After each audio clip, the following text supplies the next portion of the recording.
ডাক্তারবাবু ডাক্তারবাবু, এই ওষুধটা কি দেখছো উপরের এগুলো? এটা ওষুধ না রে পাগলা, এটা কলমটা লিখতে না একটু ঘষে নিলাম।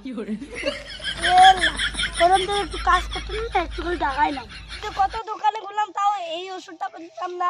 কেউ বলতেছে এই ওষুধটা কালকে দিব, কেউ বলতেছে এই ওষুধটা শেষ হয়ে গেছে, এই ওষুধটা আর আসবে না, ক্যান্সারের ওষুধ। কলমটা একটু কাজ করতে না একটু করে দাগাইলাম। তো হ্যালো বন্ধুগুলো, মই ধর্মজিৎ মনে কথা কমেডি ইউটিউবের চ্যানেলের পক্ষে তোমাদের অসংখ্য ধন্যবাদ। তো 2024-এর লাস্টের দিকে প্রায় একটা ধমাকাদার ভিডিও ধরে আসনি ছোট টেনে। তো দেখো ভিডিওটা অবশ্যই খুব ভালো লাগবে। টাটা। বন্ধু মোবাইল কি রাগ করে না? না, ওই আমার বাবু যখন ফোনে কথা বলে তখন তো মোবাইলে চুম্মা দিয়ে দিয়ে বলে কি আচ্ছা না রাগ করবা না, রাগ করবা না।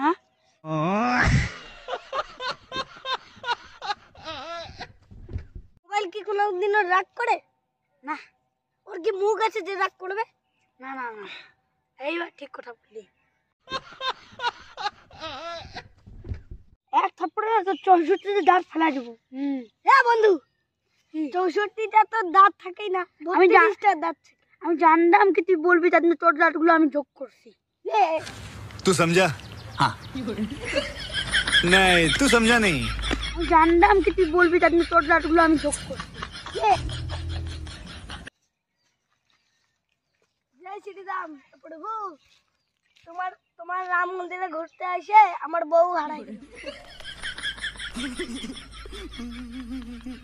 দর্শক, পাশে একটা হনুমান মন্দির আছে, ওখানে যাই বল আমার তো সময় ও নিয়ে আসে। হনুমান তো গেছিল সীতামাকে আনতে।